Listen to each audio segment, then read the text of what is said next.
Ang malamig na hangin ng Disyembre ay bumabalot sa bawat sulok ng silid habang pumasok ako sa pintuan ng restaurant kung saan ginaganap ang Christmas reunion ng barkada. Matagal ko nang hindi nakita ang mga kaibigan ko, kaya't puno ng pananabik ang aking dibdib. Ngunit sa likod ng kasiyahang ito, may isang bagay na bumabagabag sa akin. Ang posibilidad ng muling pagkikita namin ni Lila. Si Lila ang babaeng minahal ko ng lubos, ngunit naghiwalay kami sa hindi inaasahang pagkakataon. Ang aming pag-ibig ay tila isang alingawngaw na hindi ko mapigilan. Sa bawat hakbang ko papasok, nararamdaman ko ang pagbilis ng tibok ng aking puso. Hindi ko alam kung handa na ba akong makita siyang muli. Ang restaurant ay punong-puno ng kulay at pagdiriwang. Mga ilaw na kumikislap, mga dekorasyong nakasabit sa kisame at mga taong nag-uusap na puno ng saya. Sa isang sulok ay naroon ang barkada, kumpleto at masaya. Nag-uumapaw ang tawanan at kwentuhan. Ngunit ang lahat ng ito ay tila naglalaho sa aking isipan habang hinahanap ng aking mga mata si Lila. Sa kabila ng ingay at kasiyahan, nakita ko siya sa isang sulok. Nakaupo, tahimik, ngunit may ngiti sa kanyang labi. Ang kanyang mga mata ay tila nagniningning sa ilalim ng mga ilaw ng Pasko. Hindi ko maiwasang magtaka kung ano ang nasa kanyang isipan. Ano nga ba ang nararamdaman niya sa muling pagkikita namin? Lumapit ako sa kanya, bawat hakbang ay puno ng kaba. Nang magtagpo ang aming mga mata, ang lahat ng mga alaala, saya at sakit ng nakaraan ay tila bumabalik sa akin. Parang isang pelikula ang aming mga nakaraan, isang kwento ng pag-ibig na puno ng saya at lungkot. Ngunit ano nga ba ang magiging kwento namin ngayon? Hi, Lila, bati ko sa kanya, pilit na ikinukubli ang nanginginig kong boses. Hi, Mark, sagot niya na may halong saya at kaba sa kanyang tinig. Ang damdaming ito ay tila isang malalim na dagat na hindi ko lubos na maunawaan. Ang mga alaala ng aming mga dating pag-uusap, mga tawanan at mga yakap ay bumabalik sa akin. Ngunit sa likod ng lahat ng ito, may isang bagay na bumabalot sa aking isipan. Ano nga ba ang dahilan ng aming muling pagkikita? Meron bang bagong simula para sa aming dalawa?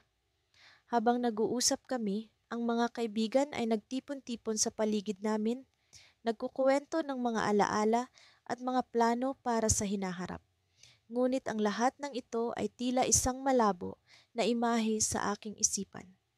Parang kami lang ni Lila ang nasa kwarto, isang mundo kung saan kami lang ang nagkakaintindihan. Sa gitna ng aming pag-uusap, naramdaman ko ang paglapit ni Carlo, isa sa aming mga kaibigan. Sa kanyang kamay ay may hawak na isang maliit na kahon at sa kanyang mga mata ay may kakaibang ningning na tila may lihim siyang alam. Ang kahon ay may pulang laso at tila may mahalagang bagay sa loob. Mark, Lila, para sa inyong dalawa, sabi ni Carlo, sabay abot ng kahon sa amin. Ang pagkabigla ay bumalot sa akin. Ano nga ba ang laman ng kahon na ito? Sa likod ng bawat saya, may isang misteryo na nagkukubli. Ang pag-ibig na nawala, ang pag-ibig na muling bumabalik, at ang pag-ibig na hindi pa natin lubos na nauunawaan. Ano nga ba ang mga susunod na mangyayari sa aming kwento? Ang lamig ng Disyembre ay tila mas malamig pa sa dati, na para bang ang hangin ay may daladalang alaala ng mga nagdaang Pasko. Ngunit sa kabila ng ginaw, may kakaibang init na bumabalot sa akin habang papalapit ako sa pintuan ng bahay ni Marco, ang matalik kong kaibigan mula pa noong kolehiyo. Sa tuwing may reunion ng barkada, palaging puno ng tawanan, kwentuhan at muling pagbabalik tanaw sa mga alaala ng kabataan. Ngunit sa taong ito, may kakaibang pag-aalala at pananabik na bumubuo sa aking dibdib. Siya, si Lara, ang babaeng kaisa-isang nagparamdam sa akin ng pag-ibig na tila walang hangganan. Magkasintahan kami noon, pero sa hindi inaasahang pagkakataon, nagkahiwalay kami. Mabigat ang dahilan at sa loob ng maraming taon, pilit kong sinikap na kalimutan siya. Ngunit ngayon, sa reunion na ito, alam kong magkikita kaming muli.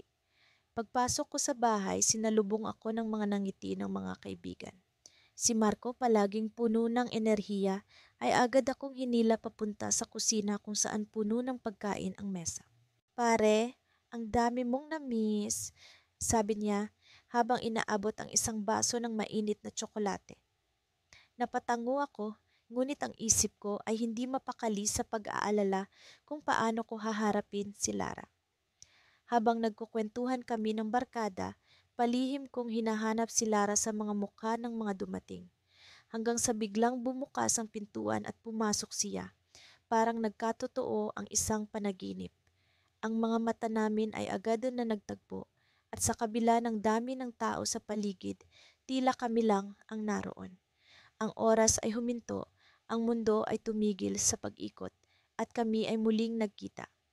Lumapit siya sa akin, dala ang ngiti na palaging bumibihag sa akin. Kamusta ka na? Tanong niya. Ang boses ay kasing lamig ng hangin sa labas, ngunit may halo ng init na hindi ko maipaliwanag. Okay naman, sagot ko, pilit na pinapakalma ang kabog ng dibdib ko. Ikaw, kamusta? Maayos naman. Maraming nangyari sa mga nakalipas na taon, sagot niya na para bang sinadya niyang bigyan ng diin ng marami. Nagpatuloy ang kwentuhan, ang mga tawanan ay patuloy na umaalingaw-ngaw sa buong bahay. Ngunit sa kabila ng ingay, kami ni Lara ay tila nasa sarili naming mundo. Nag-usap kami tungkol sa mga bagong karanasan, sa mga pangarap na natupad at sa mga hindi pa nararating. Puno ng nostalgia ang bawat salita, bawat alaala, ngunit may kakaibang tensyon na hindi maalis. Nang medyo humupa ang kasayahan, nagdesisyon kaming lumabas para maglakad-lakad. Sa ilalim ng mga kumukutitap na ilaw ng Pasko, naglakad kami sa tahimik na kalye. Ang pakiramdam ay parang bumalik kami sa dati, sa mga gabing walang pakialam sa oras at sa mga usapang walang katapusan. Ngunit alam ko, hindi na kami magbabalik sa dati. Habang naglalakad, may sinabi si Lara na hindi ko inaasahan. Alam mo, iniisip ko kung bakit tayo nagkahiwalay noon. Sabi niya, halatang may pag-aalinlangan sa kanyang boses. Bakit mo naisip yan? Tanong ko, kahit alam ko rin ang sagot.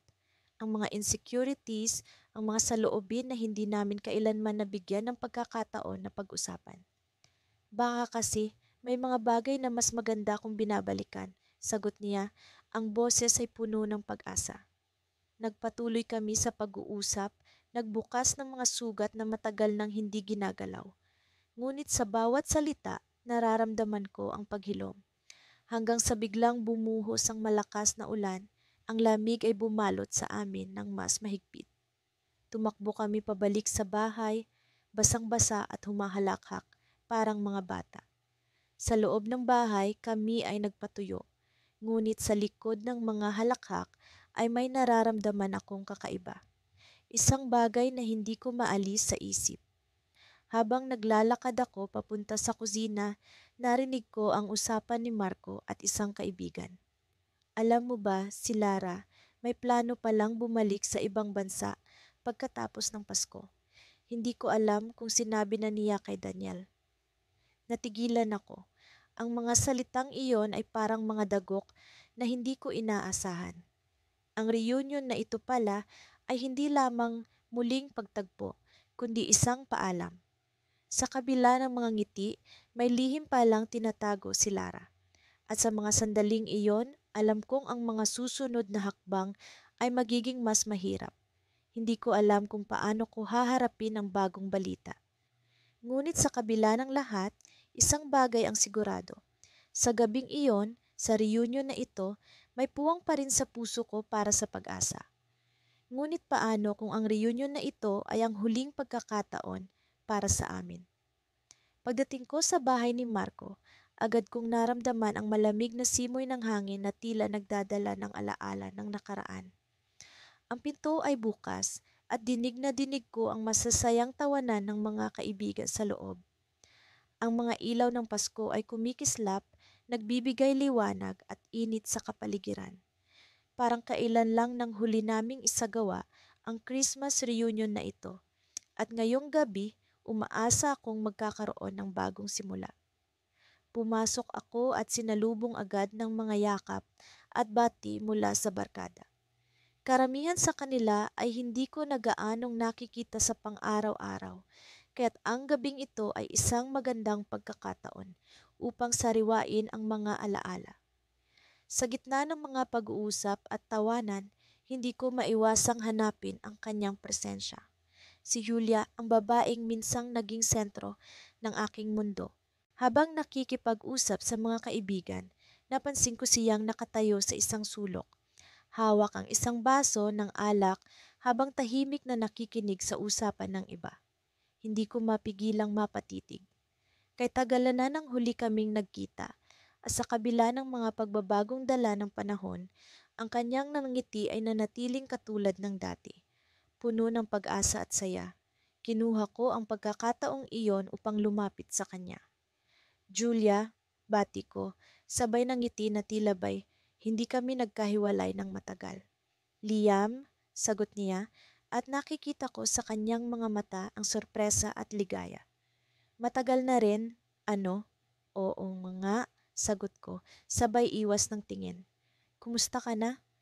Nagpatuloy ang aming pag-uusap sa gitna ng masayang ingay ng kapistahan. Tila hindi kami nagkaugnayan ng ilang taon. Nagsalaysay siya tungkol sa kanyang trabaho at ako na may nagbahagi ng ilang kwento tungkol sa mga nagdaang taon. Habang nagsasalita siya, hindi ko maiwasang mapansin ang kakaibang kinang sa kanyang mga mata. Isang bagay na hindi ko nakita noon.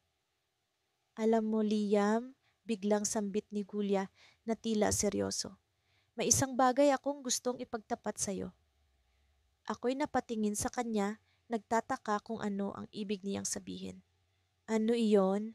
Tanong ko, puno ng pag-aabang. Bago siya nakasagot, biglang bumukas ang pinto at pumasok si Marco, dala ang isang malaking platito ng mga paborito naming putahe.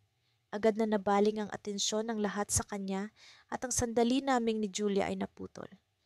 Nagtawanan at nagpalakpakan ang lahat at agad kaming sumama sa masayang kainan. Habang kumakain, hindi ko maiwasang mapaisip sa sinasabi ni Julia. Ano kaya ang nais niyang ipagtapat? Habang nagdaraan ang oras, napansin kong panay ang sulyap niya sa akin na parang may nais talagang sabihin. Subalit, tuwing nagkakaroon ng pagkakataon, laging may pumipigil o umaagaw ng atensyon namin. Nang matapos ang kainan, nagpasya kaming lahat na lumabas sa hardin upang magpalamig. Ang mga ilaw ng Pasko ay nagbigay ningning sa paligid at ang malamig na hangin ay tila nag-udyok sa amin na maglapit-lapit upang magkwentuhan. Pumwesto ako malapit kay Julia, umaasang ipagpapatuloy niya ang naudlot na sinasabi kanina. Liam, bulong niya habang ang mga mata ay nakatuon sa akin. Ang totoo, matagal ko nang gustong sabihin sa iyo ito. Noong naghiwalay tayo, may natutunan akong isang napakahalagang bagay. Ako'y napahanga sa kanyang tapang na sabihin ang mga ito. Ano iyon, Julia? Bago tayo nagkahiwalay, lagi kitang naiisip. Hindi ko maipaliwanag kung bakit, pero may bahagi sa akin na laging nagtatanong kung nagawa ko bang tama ang lahat. Hindi ko na siya pinigilan pa. At ano ang napagtanto mo? Bago siya nakasagot, biglang nagkaroon ng pagsabog ng mga paputok sa kalangitan. Ang lahat ay napatingala at sa liwanag ng mga paputok, nakita ko ang ilang butil ng luha sa kanyang mga mata. Ang mga paputok ay tila naging simbolo ng mga damdaming hindi ko pa rin maipaliwanag. Pagkatapos ng makukulay na paputok, bumalik ang katahimikan at muling bumalik ang pansin ko kay Julia. Julia, ano iyon? Tanong ko, puno ng kaba at pag-aasam. Ngunit bago pa siya makapagsalita, isang hindi inaasahang bisita ang dumating. Isang lalaking hindi ko kilala ang biglang lumapit at hinalikan si Julia sa pisngi. Julia, nahanap kita, sabi nito, puno ng tuwa. Nagulat ako at tila biglang nagbago ang ihip ng hangin. Sino siya at bakit tila may ibang relasyon si Julia na hindi ko alam? Ang mga katanungang iyon ay naglaro sa aking isipan habang unti-unting naglaho ang mga pag-asa ko sa gabing ito. Habang nakatitig ako kay Julia, napansin kong siya ay nagulat din. Ngunit sa kanyang mga mata, nakita ko ang kakaibang ngiti na tila ba'y nakahanap siya ng kasagutan. Subalit, ang tanong na bumabagabag sa akin ay, kasama ba ako sa kasagutang iyon? At sa gabing iyon, sa gitna ng malamig na simoy ng hangin, naiwan akong nag-iisip kung ano ang kahulugan ng lahat ng ito.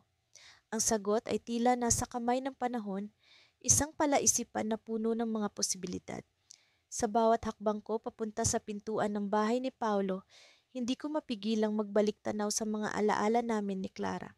Ang mga tawanan, mga gabing sabay kaming nangangarap, at ang mga araw na tila walang hangganan ang saya. Ngunit sa gitna ng mga alaala, hindi ko rin maiiwasang maalala ang sakit ng aming paghihiwalay. Sa kabila ng lahat, ngayong gabi, alam kong may pagkakataon kaming muling magtagpo.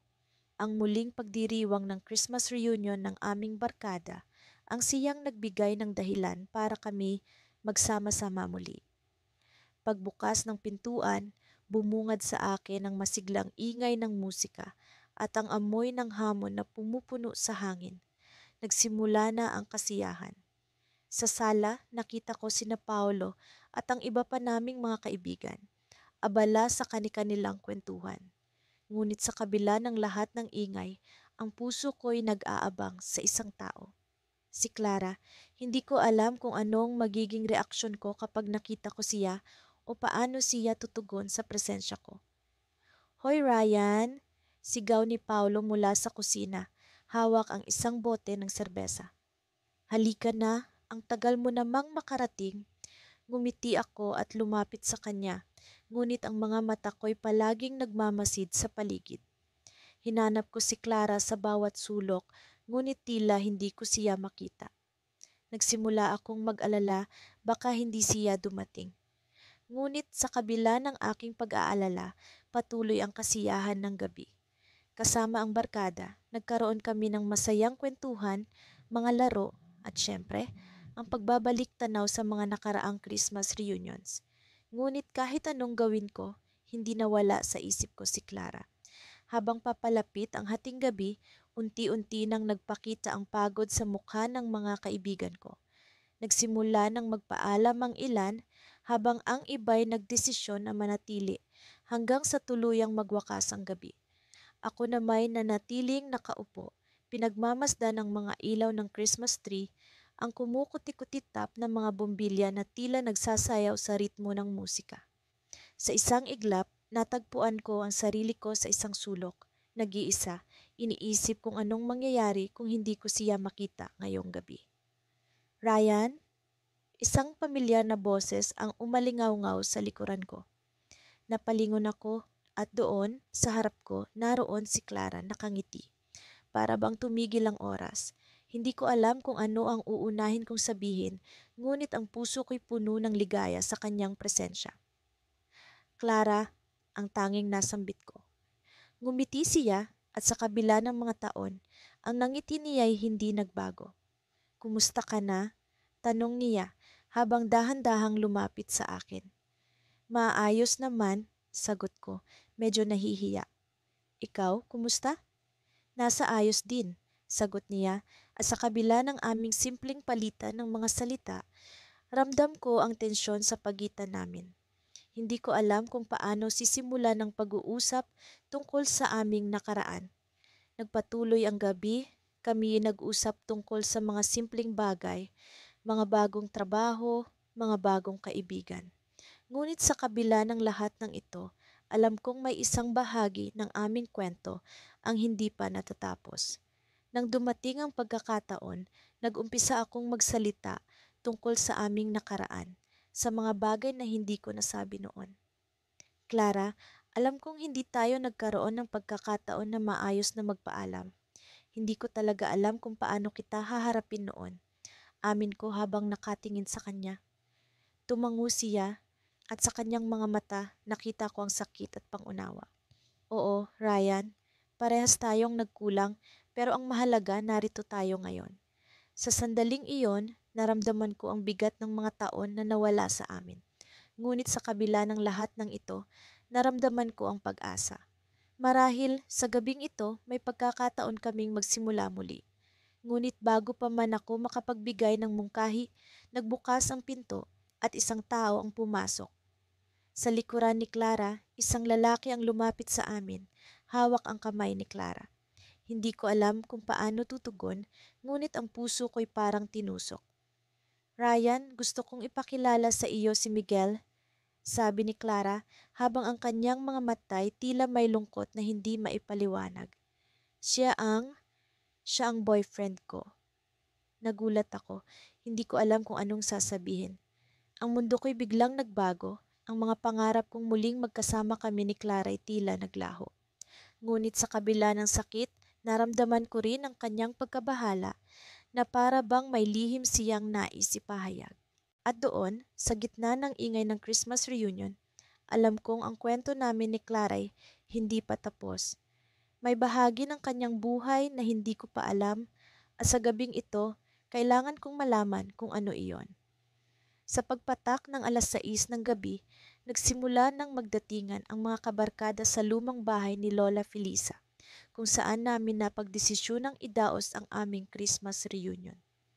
Ang malamig na simoy ng hangin ay tila ba nagdadala ng saya at pananabik sa lahat ng dumalo. Ang mga ilaw ng parol at makukulay na dekorasyon ay nagbibigay buhay sa paligid habang ang mga paboritong tugtugin ng Kapaskuhan ay maririnig sa bawat sulok ng bahay. Ako si Adrian at sa mga oras na ito ay abala ako sa pagtulong sa pag-aayos ng mga pagkain sa mahabang hapag na nakalatag sa gitna ng sala. Masaya akong makita ang mga mukha ng mga kaibigan kong minsan ko nang nakasama sa iba't ibang yugto ng aking buhay. Ngunit sa kabila ng kasiyahan, may isang tao akong hindi pa nakikita, si Clara, ang dati kong kasintahan. Halos 5 taon na ang nakalipas mula nang maghiwalay kami ni Clara. Hindi naging madali ang lahat at sa totoo lang, hindi ko naisip na muli kaming magkikita. Ang pagkakataong ito ang nagtulak sa akin na pumunta sa reunion, kahit pa may halong kaba at takot na makita siya muli. Habang nagmamasid ako sa paligid, nakita ko ang ilan sa mga kabarkada na abala sa kani-kanilang kwentuhan. Naroon si Mike at si Jenny na masayang nagtatawanan sa isang sulok habang hawak-hawak ang kanilang mga baso ng mainit na tsokolate. Si Leah naman ay abala sa pagkuha ng mga litrato kasama ang ibang kaibigan. Ngunit sa kabila ng lahat ng ito, ang atensyon ko ay nakatuon sa pintuan. Umaasang sa bawat pagbukas nito ay siya na ang papasok. Maya-maya pa ay narinig ko ang isang pamilyar na boses mula sa likuran. Adrian, tawag ni Nina, isa sa pinakamalapit naming kaibigan. Bakit hindi ka sumasama sa amin dito? Halika, may kwento kami tungkol sa nangyari sa trip namin sa Baguio. Ngumiti ako at lumapit sa grupo, subalit hindi ko pa rin maiwasang magmasid sa paligid. Napansin ito ni Nina at bumulong siya sa akin. Huwag kang mag-alala, darating din siya. Sigurado akong gusto ka rin niyang makita. Nagpatuloy ang gabi sa masayang kwentuhan at tawanan, pero hindi ko maalis sa isip ko si Clara. At tila ba dininig ang aking mga inaasam nang may biglang kumatok sa pinto. Lahat ay napatingin at sa pagbukas nito, tumambad sa amin si Clara. May dalang maliit na regalo at isang ngiting tila ba. Kay tagal kong inaasam makita muli. Ang puso ko'y tila muling nanumbalik sa ligaya. Hindi ko mapigilan ang sarili kong nangumiti habang naglalakad siya papunta sa amin. Nakasuot siya ng isang pulang dress na bagay sa kanya at ang kanyang buhok ay nakalugay at kumikislap sa ilalim ng mga ilaw ng Christmas tree. Hi, Adrian, bati niya ng may halong hiya at saya. Hi, Clara, sagot ko, pilit na tinatago ang panginginig ng aking boses. Nagpatuloy ang gabi sa masayang kwentuhan. Para bang nagbalik kami sa mga panahong magkasama pa kami, ngunit ngayon ay may halong pagtataka at pag-asam na maibalik ang nakaraan. Nagsimula kaming mag-usap tungkol sa aming mga buhay, sa mga pagbabago, at sa mga bagay na naganap sa aming pagkakahiwalay.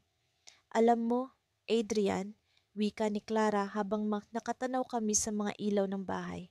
Hindi ko akalaing makikita pa kita ulit. Maraming beses kong inisip kung ano na kaya ang nangyari sa'yo. Ganon din ako, Clara. Madalas kitang naaalala, lalo na kapag Pasko, sagot ko habang hawak ang kanyang kamay. Ngunit sa kalagitnaan ng aming pag-uusap, isang tawag mula sa telepono ni Clara ang pumukaw sa aming atensyon. Tumingin siya sa akin, nagpaalam sandali at sinagot ang tawag. Habang pinagmamasdan ko siyang kausap ang nasa kabilang linya, biglang bumalik ang kaba. Sa kanyang mukha, may bahagyang pag-aalala at pagkabalisa. Nang matapos ang tawag, bumalik siya sa akin na tila ba may nais sabihin ngunit nag-aalangan. Adrian, simula niya, may kailangan akong aminin sa'yo. Nagtaka ako at kinakabahang naghintay sa kanyang sasabihin. Bago ako pumunta dito, may isang bagay akong tinatago.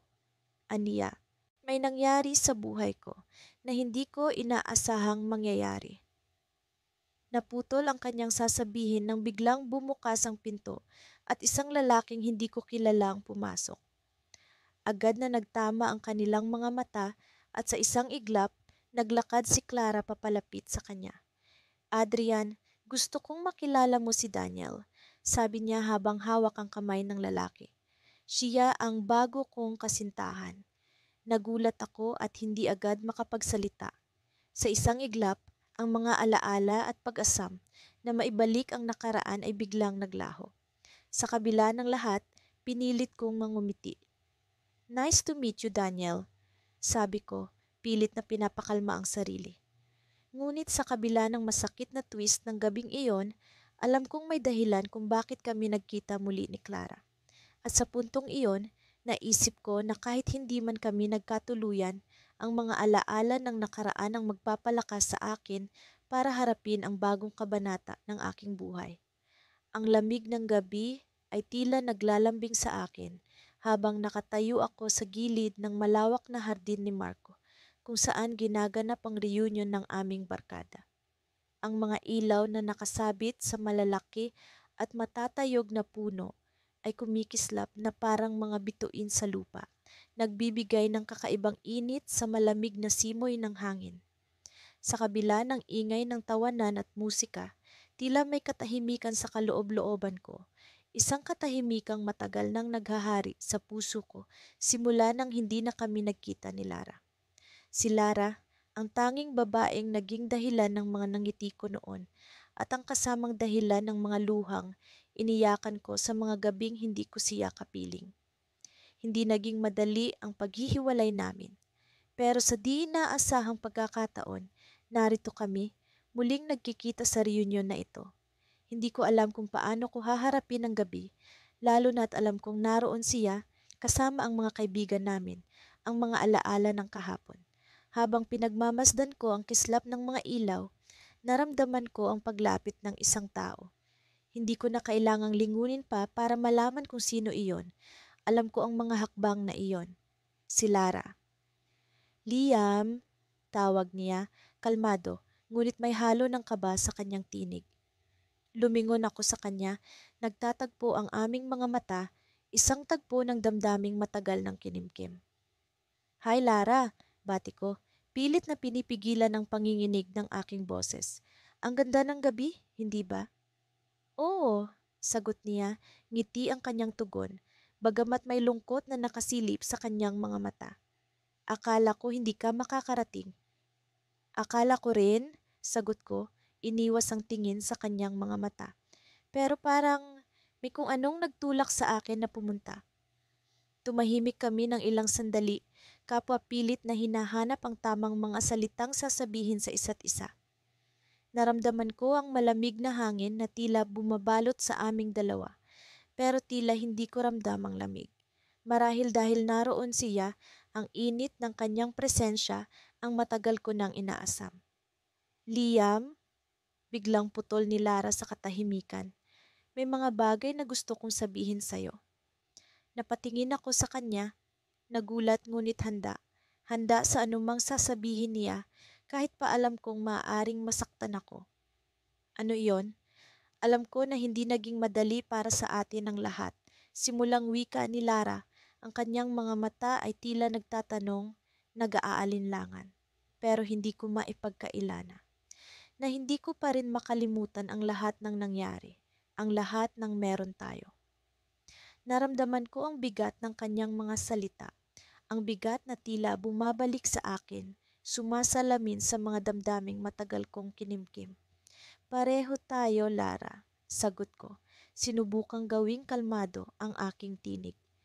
Hindi ko rin makalimutan. Ang lahat. Isang nangiti ang sumilay sa kanyang mga labi. Ngiti na tila nagbigay ng pag-asa sa aking puso. Ngunit bago pa man ako makapagpatuloy, biglang may lumapit sa amin, si Marco, kaibigan naming dalawa. Liam, Lara, masiglang bati ni Marco, tila walang kamalay-malay sa tensyon sa pagitan namin. Halika, sumama kayo, may sorpresa ako para sa lahat. Napatingin kami ni Lara sa isa't isa, parehong nagtataka sa sinasabi ni Marco. Ano kaya ang sorpresa? Ngunit sa ilalim ng pagkamausisa, nandoon ang takot. Takot na baka ang sorpresa ni Marco ay maging dahilan ng hindi inaasahang pagbabago sa gabing ito. Tumango kami sa kanya at sabay na sumama sa grupo pabalik sa gitna ng hardin kung saan naroon ang iba pa naming kaibigan. Ang musika ay biglang humina at lahat ng matay nakatuon kay Marco na may hawak na maliit na kahon. Alam kong marami sa atin ang matagal nang hindi nagkikita. Simulang wika ni Marco. Ang kanyang tinig ay puno ng kasiyahan. Kaya naisip kong gawing espesyal ang gabing ito. Binuksan niya ang kahon at mula doon ay kinuha ang isang maliit na papel. Lahat tayo ay may pagkakataon ngayong gabi na bumunot ng isang papel mula sa kahon ko. Isang papel na may tanong na kailangan nating sagutin. Pero ang twist, walang makakaalam kung sino ang sumagot sa tanong. Nagtilian ang lahat, halatang excited sa ideya ni Marco. Ngunit naramdaman ko ang kaba, tila isang masamang kutob sa ilalim ng kasiyahan ng grupo. Ano kaya ang mga tanong? At paano kung ang tanong ay magdala ng hindi inaasahang revelasyon? Isa-isa kaming bumunot ng papel at nang dumating ang pagkakataon ko, naramdaman ko ang bigat nito. Binuksan ko ang papel at doon ay nakasulat ang tanong na nagbigay ng kakaibang kaba sa puso ko.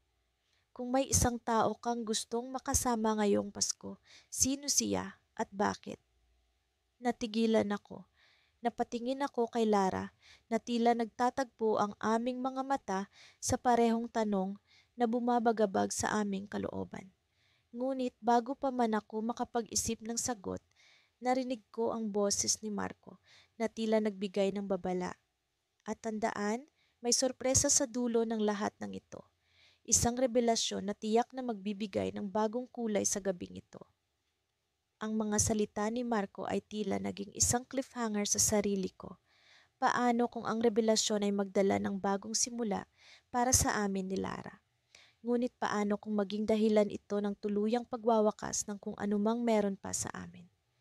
Sa ilalim ng maliwanag ng mga ilaw ng hardin, naramdaman ko ang malamig na hangin. Isang hangin na tila nagtatanong sa sarili ko kung handa ba ako sa kung anumang revelasyon ang dala ng gabing ito. Ang malamig na simoy ng hangin ay tila nagdadala ng mga alaala ng nakaraan habang kami ay nagtitipon-tipon sa lumang bahay ni Carla para sa taunang Christmas reunion ng barkada. Sa loob ng bahay, ang mga ilaw na pamasko ay kumikislap at ang mga dekorasyong pula't ginto ay nagbigay ng masayang pakiramdam sa paligid. Ngunit sa kabila ng kasiyahan, may kakaibang kabog sa aking dibdib na hindi ko maipaliwanag. Ako si Marco at hindi ko inaasahan ang muling pagkikita namin ni Clara, ang babaeng minsay bumuo at sumira sa aking puso. Halos 5 taon na ang lumipas mula nang kami nagkasama, ngunit ang alaala ng aming pagmamahalan at pagkalas ay tila kahapon lamang. Hanggang ngayon, hindi ko pa rin malaman kung paano ko siya haharapin. Marco, kamusta? Tanong ni Ben habang sinasalok ko ang mainit na tsokolate mula sa mesa. Nabalitaan mo na ba? Si Clara darating mamaya. Hindi ko alam kung paano ko sasagutin si Ben. Halong kaba at pananabik ang nararamdaman ko. Oo, sinabi ni Carla.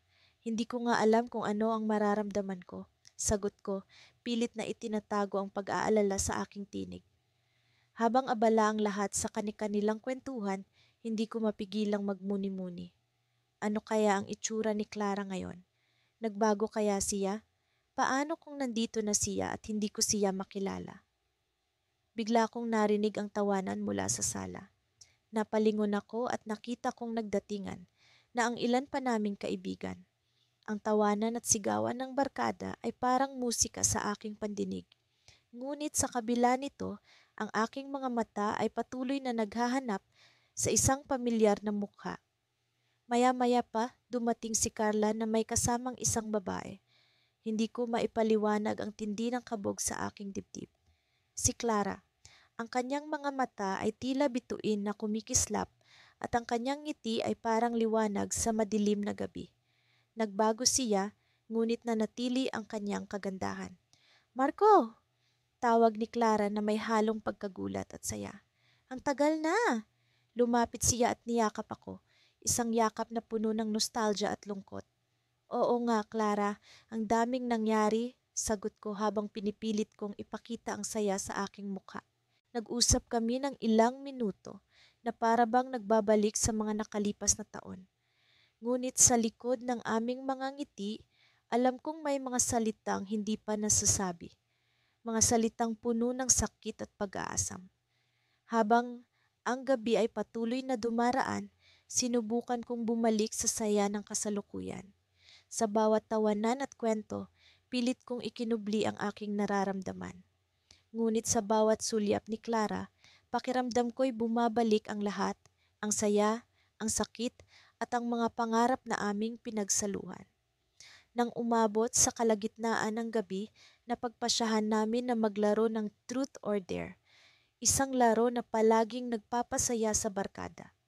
Isa-isa kaming nagbigay ng tanong at hamon, at hindi ko maiwasan ang kaba sa tuwing si Clara ang pumipili. Nang dumating ang kanyang pagkakataon, pinili niya ang truth. Napatingin siya sa akin at sa isang iglap, parang kami lang ang natira sa kwarto. Marco, sabi ni Clara na may halong tapang at pag-aalinlangan. May tanong ako para sa'yo. Tumahimik ang lahat na para bang alam nilang may mahalagang mangyayari. Ano yun, Clara? Tanong ko, pilit na itinatago ang kaba. Kung may pagkakataon, babalik ka ba sa nakaraan natin? Tanong niya, ang kanyang mga mata ay puno ng pag-asam. Hindi ko alam ang isasagot. Ang tanong na iyon ay tila nagsusumamom sa akin na bumalik sa mga alaala ng aming pagmamahalan. Ngunit kasabay nito, ang sakit ng aming paghihiwalay ay muling bumabalik. Clara, sagot ko matapos ang ilang saglit na pag-iisip. Ang mga nangyari sa atin ay bahagi ng kung sino tayo ngayon. Hindi ko gustong baguhin ang nakaraan, pero gusto ko pa ring malaman kung ano ang mangyayari kung hindi tayo naghiwalay. Napansin ko ang pag-aalala sa kanyang mga mata, ngunit bago pa man siya makasagot, biglang tumunog ang pinto. Lahat kami ay napalingon at doon namin nakita ang isang estranghero, isang lalaki na hindi namin kilala. Nagtaka kami kung sino siya, ngunit ang tingin ni Clara sa kanya ay nagbigay sa amin ng hint na may mahalaga siyang papel sa kwento. Clara, kailangan na natin umalis, Mitnam, sabi ng lalaki, at doon ko napagtanto na hindi pala ako ang tunay na dahilan ng kanyang pagpunta. Sa gabing iyon, habang ang mga ilaw na pamasko ay patuloy na kumikislap, ang pag-asa at pangarap ko para sa isang bagong simula ay tila naglaho sa hangin. Ngunit sa kabila ng lahat, alam kong hindi pa tapos ang kwento namin ni Clara. Nang pumasok ako sa bulwagan, agad kong naramdaman ang malamig na hangin ng Disyembre na sumalubong sa aking mukha. Mga ilaw na kumikislap sa paligid, pinupuno ang silid ng masaya at makulay na liwanag. Ang mga dekorasyon ay tila isang kumot ng mga bituin na bumabalot sa bawat sulok, at ang tunog ng mga awiting pamasko ay tila bumabalot sa akin ng init at saya. Nasa bulwagan ng mga dating kaibigan, ang barkada na minsan ay naging ikalawang pamilya ko. Sa kabila ng ilang taon na lumipas, naririto kami, muling nagtitipon. Ngunit sa kabila ng lahat ng kasiyahan, isang bahagi sa akin ang palaging naghahanap sa kanya. Siya, ang babaeng minsan kong minahal. Ang mga alaala ng mga nagdaang Pasko kasama siya ay bumalik sa akin. Ang mga tawanan namin, mga kwentuhan sa ilalim ng mga bituin, at ang mga pangakong binitiwan na tila naging hangin na lamang. Hindi ko maiwasang isipin kung ano ang mangyayari kung muli kaming magtagpo. Natapos ang aming relasyon sa isang hindi inaasahang pagkakataon, sa isang paraan na hindi ko lubos maisip na mangyayari. Habang naglalakad ako patungo sa paborito naming sulok, narinig ko ang tawanan ng mga kaibigan. Ang pag-uusap ay tila musika sa aking pandinig. Ngunit ang puso ko ay may sariling ritmo, isang ritmo ng kaba at pananabik. Hinanap ng mga mata ko ang isang pamilyar na mukha. Hanggang sa wakas nakita ko siya. Nakatayo siya sa kabilang dulo ng bulwagan. Kitang-kita ang kanyang kagandahan na para bang hindi siya nagbago. Ang kanyang mga mata ay tila mga bituin na kumikislap, at ang kanyang ngiti ay isang liwanag na bumabalot sa akin ng init mula sa kabila. Parang bumalik ang lahat ng damdamin na matagal ko nang tinangkaing kalimutan. Lumapit siya sa akin, at ang mga hakbang niya ay tila musika sa aking pandinig. Ang bawat hakbang ay nagsusumamo sa akin na manatili, na huwag bumitaw sa sandaling ito. Nang tuluyan na kaming magkaharap, hindi ko maiwasang mapangiti. Pero sa likod ng nangiting iyon, naroon ang mga tanong. Ano ang kanyang nararamdaman? Paano na kami? Kamusta?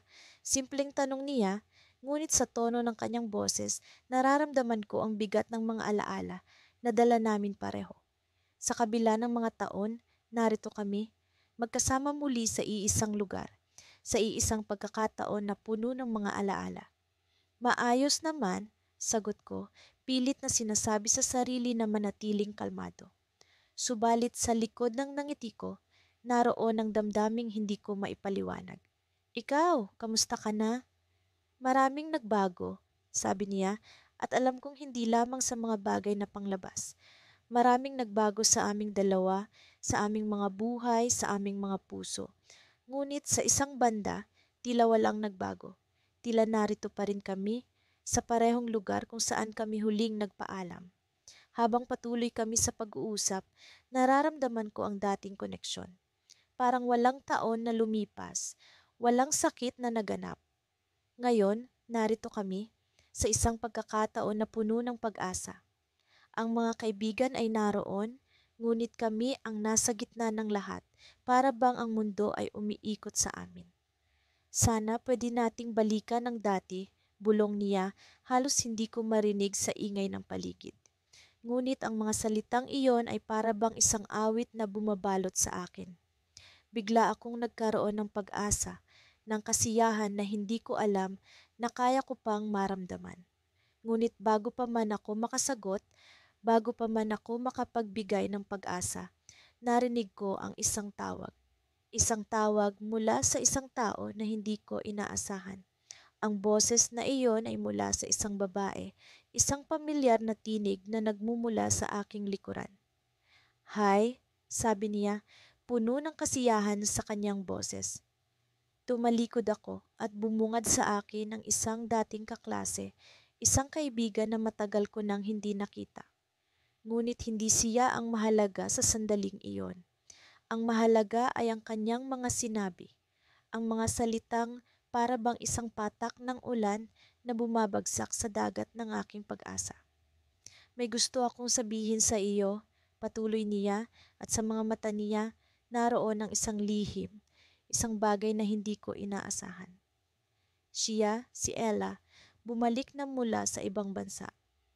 Hindi ko alam kung paano ako magre-react. Si Ella, ang babaeng naging bahagi ng aking nakaraan, ang babaeng minsan kong minahal bago ko nakilala ang babaeng nasa harap ko ngayon. Paano ito makakaapekto sa akin, sa amin? Sa sandaling iyon, nararamdaman ko ang pag-aalinlangan, isang cliffhanger sa aking puso na hindi ko alam kung paano haharapin. Habang patuloy ang kasiyahan sa paligid, naramdaman ko ang bigat ng mga tanong. Ano ang mangyayari sa amin ngayon? Ano ang magiging papel ni Ella sa bagong kabanatang ito ng aking buhay? Sa kabila ng saya ng reunion, narito ang isang twist na nagbigay ng bagong kulay sa gabing ito. At sa sandaling iyon, alam kong ang lahat ay magbabago. Ang gabi ng Christmas reunion ng aming barkada ay tila isang naaalala mula sa isang lumang pelikula. Ang malamig na simoy ng hangin ay nagdadala ng mga alaala ng nakaraan at ang bawat hakbang ko papunta sa venue ay punong-puno ng pananabik at kaba. Hindi ko alam kung anong mangyayari pero alam kong may espesyal na sandali na naghihintay sa akin. Pagdating ko sa bahay ni Marco, kung saan gaganapin ang reunion, agad kong naramdaman ang init ng pagtanggap mula sa mga kaibigan. Ang mga ilaw ng Pasko ay kumikislap sa paligid at ang mga tawanan ay tila musika sa aking pandinig. Pero sa kabila ng saya, hindi ko maiwasang hanapin ang isang tao. Siya, ang babaeng minsan kong minahal at hindi ko akalaing makikita ko muli sa ganitong pagkakataon. Habang hinahalongkat ko ang aking mga alaala sa nakaraan, biglang may kumlabit sa aking balikat. Paglingon ko, si Marco pala. Pare, mukhang may hinahanap ka, sabi niya habang nakangisi. Alam kong palaging alam ni Marco ang tungkol sa amin. Nandito siya, pare, nasa likod. Agad akong naglakad papunta sa likod ng bahay kung saan naroon ang hardin na punong-puno ng mga dekorasyon. At doon sa isang sulok nakita ko siya, si Isabel. Suot niya ang isang pulang damit na bagay sa kanya. Ang kanyang mga mata ay kumikislap tulad ng mga bituin sa langit. Parang bumalik ang lahat ng damdamin ko sa isang kisap mata. Isabel, tawag ko sa kanya at bumaling siya sa akin, tila nagulat. Hindi ko akalaing makikita kita dito. Ngumiti siya, isang ngiti na hindi nagbago mula noong huli kaming nagkita. Ako rin, hindi ko akalaing nandito ka. Kumusta ka na?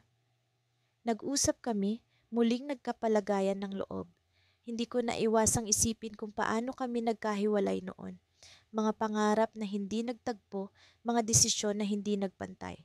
Pero ngayong gabi, tila wala kaming ibang iniintindi kundi ang kasalukuyan.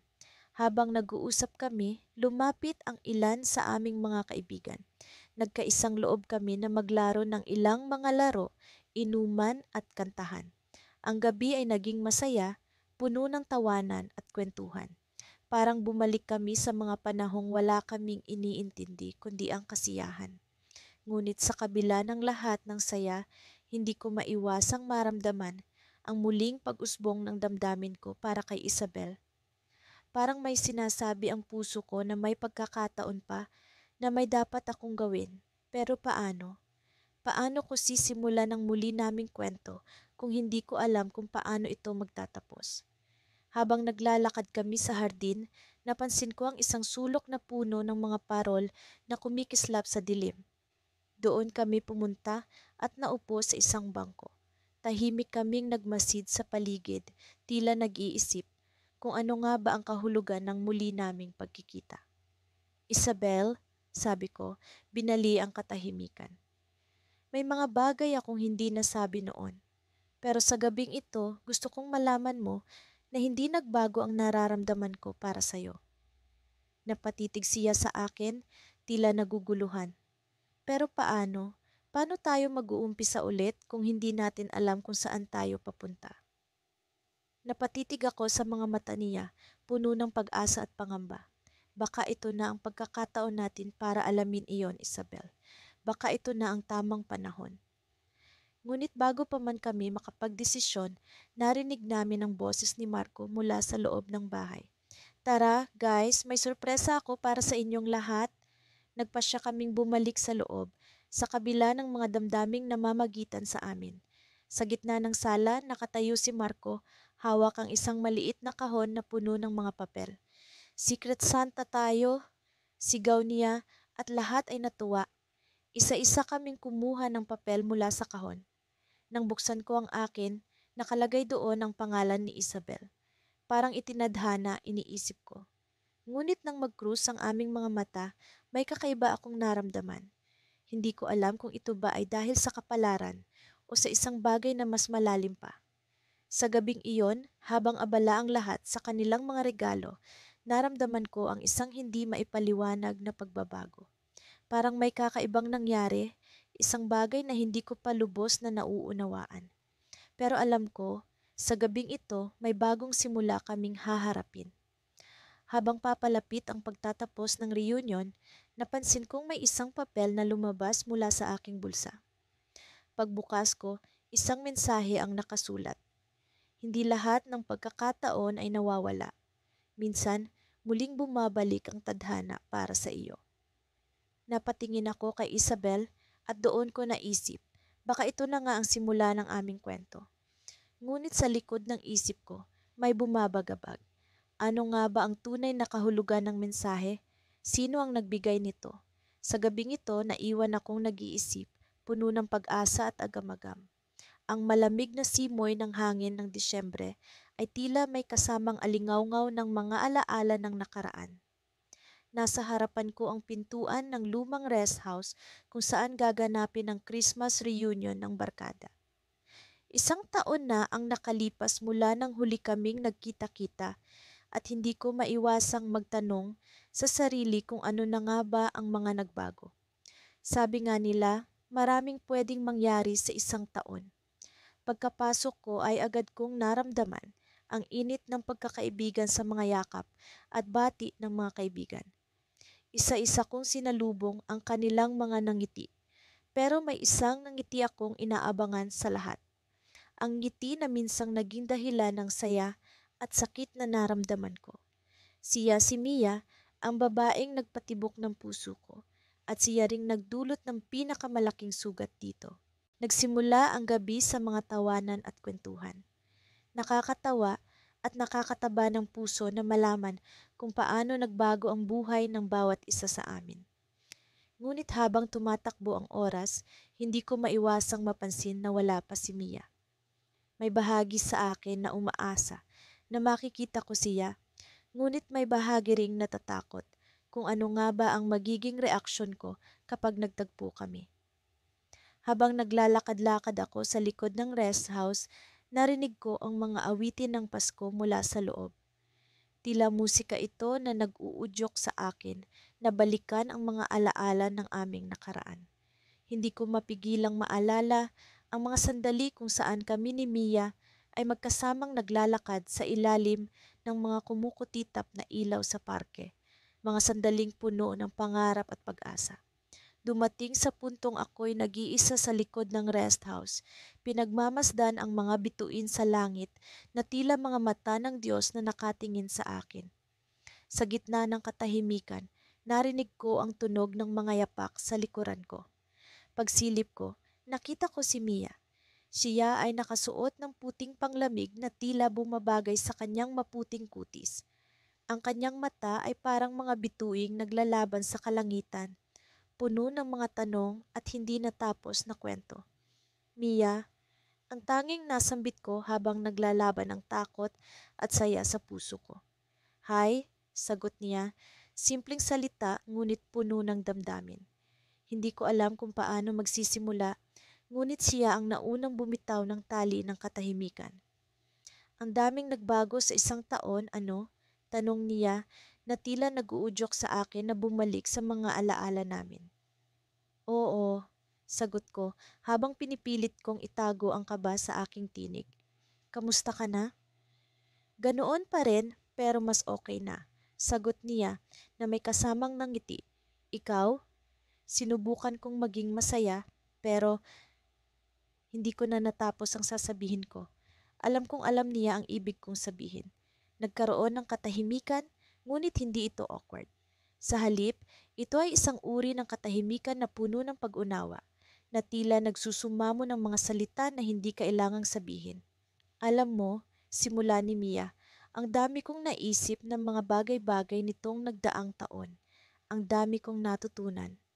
Nakikinig ako habang unti-unting bumabalik ang mga alaala ng mga pangarap na pinagsaluhan namin. Ngunit sa kabila ng lahat, may tanong na umuukilkil sa aking isipan. Mia, bakit ka umalis? Napabuntong hininga siya na tila bumibigat ang hangin sa paligid namin. Kailangan ko munang hanapin ang sarili ko. Hindi ko kaya na ikaw lang ang dahilan ng saya ko. Kailangan kong matutunan kung paano maging masaya nang wala ka. Niyakap ko ang aking sarili, nais kong sabihin sa kanya na naiintindihan ko, ngunit hindi ko alam kung paano. Mahalaga ka sa akin, pero kailangan ko munang ayusin ang buhay ko bago kita balikan. Patuloy niya na nagpaalala sa akin kung gaano siya katapang at kung gaano ko siya kamahal. Mia, kung ano man ang naisip mo, sana alam mong nandito lang ako. Sagot ko, puno ng pag-asa. Ngunit sa isang iglap, narinig namin ang tawag ng isa sa mga kaibigan mula sa loob. Mia, pumasok ka na, may sorpresa kami para sa iyo. Napatingin siya sa akin, ang mata niya ay nagtataglay ng liwanag na tila nagsusumamo ng pangunawa.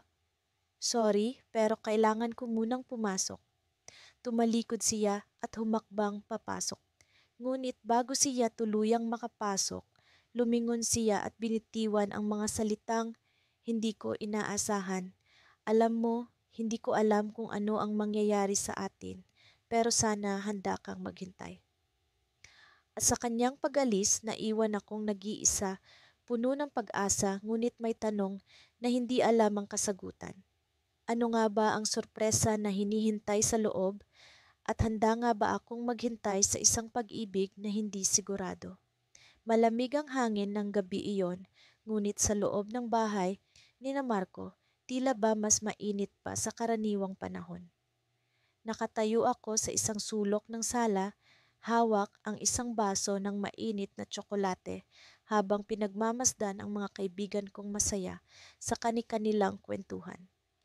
Ang Christmas reunion ng aming barkada ay palaging inaabangan, ngunit ngayong taon may kakaibang kislap sa mga mata ng bawat isa. Si Marco, na siyang host, ay abala sa pag-aasikaso ng mga pagkaing hinanda niya. Nakangiti siya habang kinakausap si Tina, ang kanyang girlfriend na ngayon ko lang muling nakita matapos ang maraming taon. Ngayong magkasama silang muli, halatang masaya sila. At sa kabila ng ingay at tawanan ng lahat, naririnig ko ang tibok ng aking puso.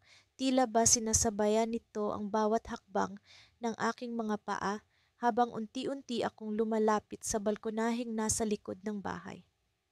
Doon sa labas, natagpuan ko ang katahimikan na hinahanap ko. Madilim ngunit nahahawi ng mahihinang liwanag mula sa mga Christmas lights ang paligid.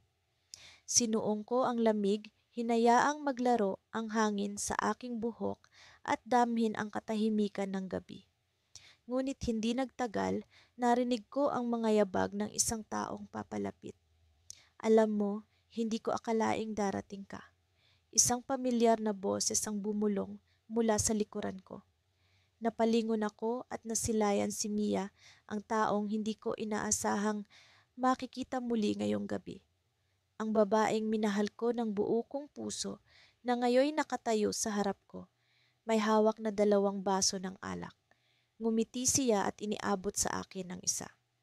Para sa mainit na alaala, aniya na tila ba wala ng anumang tensyon sa pagitan namin. Salamat, sagot ko. Kinuha ang baso at sabay kaming tumingin sa mga bituin. Matagal na rin simula nang huli kaming magkausap ni Mia.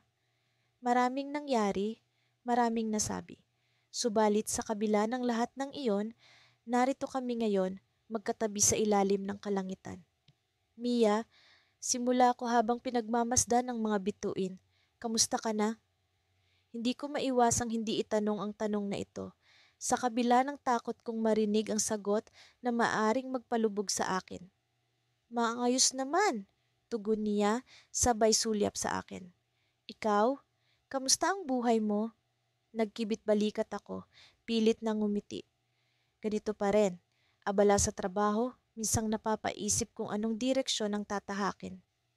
Nagpatuloy ang aming usapan sa mga bagay-bagay na tila ba walang kahulugan, ngunit sa bawat salitang namumutawi sa kanyang mga labi, nadarama ko ang init at saya na matagal ko nang hindi nararamdaman.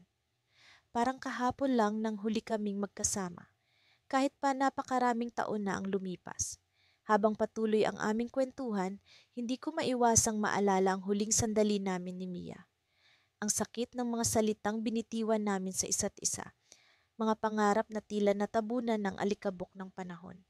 Ngunit heto kami ngayon, tila handang bumuo ng panibagong alaala. Mia, muli kong sinimulan, may gusto sana akong sabihin sa'yo. Napahinto siya sa pag-inom at naghintay sa susunod kong sasabihin. Ngunit bago ko pa man maipahayag ang nais kong sabihin, biglang may sumabog na ilaw sa kalangitan. Mga paputok na nagbigay liwanag sa madilim na paligid, sabay sa hiyawan ng mga kaibigan namin mula sa loob ng bahay. Napatingala kami pareho, pinagmamasdan ang pagkinang ng mga kulay sa langit. Ang ganda, bulong ni Mia, ngunit sa halip na tumingin sa mga paputok, nakatuon ang mga mata ko sa kanya. Sa mga sandaling iyon, alam kong ito na ang pagkakataon ko. Ngunit bago pa man ako makapagsalita, narinig ko ang isang boses mula sa likuran. Mia, sigaw ni Mark, isa sa mga kaibigan namin. May naghahanap sa'yo sa telepono. Napatingin sa akin si Mia, tila nag-aalangan kung iiwanan ba ako o hindi. Ngunit sa huli, nginitian niya ako at sinabing, sandali lang, babalik ako. Habang papalayo siya, iniwan akong nakatayo sa balkonahe, hawak pa rin ang baso ng alak na ngayoy lumamig na. Sa likod ng isip ko, may bumubulong na pag-asa na babalik siya. Ngunit sa likod ng mga paputok, may isang hindi inaasahang tanong ang bumubuo. Ano kaya ang naghihintay sa aming dalawa kapag muling nagtagpo ang aming mga landas? Sa pagdating ng Disyembre, muling bumalik ang lamig na may kasamang alingawngaw ng nakaraan. Ang mga ilaw na palamuti sa kalsada ay tila mga bituin na nag-aanyaya sa bawat isa na bumalik sa kanilang mga alaala. Naglalakad ako sa makipot na daan patungo sa bahay ni Marco kung saan gaganapin ang aming taunang Christmas reunion. Tila kahapon lang nang huling magkita kami ni Isabel, ang babaeng matagal kong minahal. Ang mga pagkakataon at oras ay nagtulak sa aming magkalayo. Ngunit ang gabi ng reunion ay nagbigay ng pag-asa na muling makatagpo. Sa pagpasok ko sa bahay, bumungad agad sa akin ang kasiyahan ng lahat. Naroon sina Marco, Liza at ang iba pang mga kaibigan na pinalilibutan ng tawanan. Ngunit ang mga mata ko ay naghahanap lamang ng isa, si Isabel. Sa kabila ng ingay, ramdam ko ang pagninilay ng puso ko. Umaasa na sa isang sulok ay naroroon siya, naghihintay. Habang abala ako sa pakikipagkwentuhan kay Marco, bigla kong naramdaman ang paglapit ng isang tao. Isang pamilyar na presensya na naghahatid ng kilabot sa aking buong katawan. Paglingon ko, naroon si Isabel, nakasuot ng pulang damit na bumabagay sa kinang ng kanyang mga mata. Ang ngiti niya ay tila nagdala ng init sa malamig na gabi. Ang tagal nating hindi nagkita. Bati niya sa akin habang nakatitig sa aking mga mata. Kumusta ka na? Ang mga salitang iyon ay tila musika sa aking pandinig. Mabilis na bumalik ang lahat ng alaala. Ang mga tawanan, mga pangarap, at mga gabing na puno ng pag-ibig.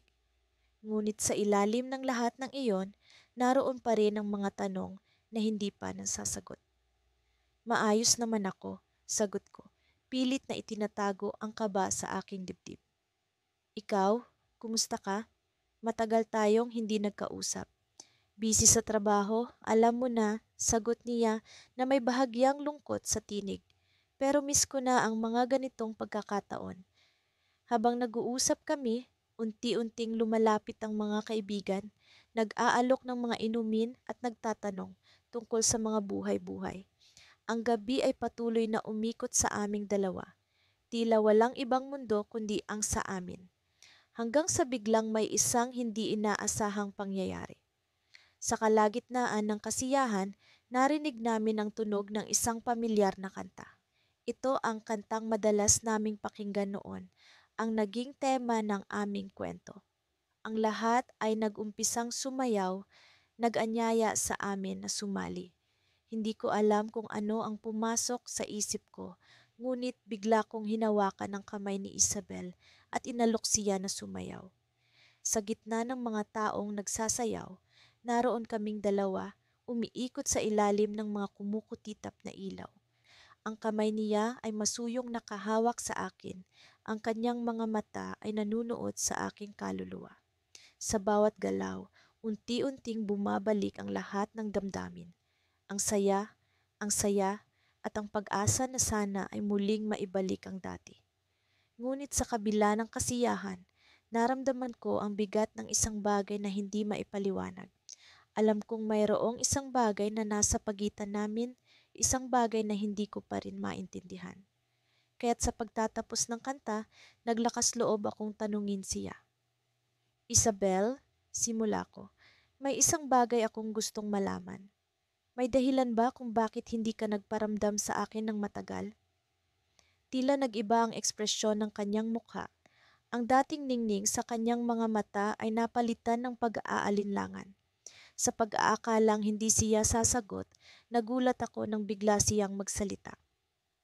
Alam mo, may isang bagay akong hindi pa nasasabi sa'yo. Sagot niya na may halong takot sa kanyang tinig. May dumating sa buhay ko na nagbago ng lahat. Bago pa man ako makapag-react, biglang tumunog ang telepono niya. Isang tawag na tila nagpatigil ng oras. Hindi ko alam kung bakit, ngunit sa pagkakataong iyon, ramdam ko ang pag-ikot ng mundo ko sa isang direksyon na hindi ko inaasahan. Sandali lang, saglit lang, sabi niya, sabay hawak sa kanyang telepono. Nakita ko ang pangalan sa screen, isang pangalan na hindi ko kilala. Ngunit ang reaksyon ni Isabel, ang pag-aalala sa kanyang mukha, ay nag-iwan sa akin ng malaking tanong. Bago pa man siya makalayo, hinawakan ko ang kanyang kamay, pilit na naghahanap ng kasagutan. Ngunit tumingin lamang siya sa akin na may mga mata na puno ng pangako at pag-aalinlangan. Pagbalik ko, ipapaliwanag ko ang lahat, sabi niya. At sa isang iglap, lumayo siya sa akin patungo sa tahimik na sulok ng bahay. Doon ko naramdaman ang tunay na twist ng gabi. Ang pag-asa na sana ay magtagpo kaming muli, ngunit sa likod nito ay ang misteryo ng kung ano ang maaaring mangyari. Sa bawat hakbang niya palayo, ramdam ko ang pag-ikot ng damdamin, ang takot na baka hindi ko na muling marinig ang kanyang paliwanag. Ang gabi ay nagpatuloy, ngunit ang aking mundo ay tila tumigil sa isang cliffhanger. Ang pag-aantay sa kanyang pagbabalik, ang pag-aantay sa mga kasagutan.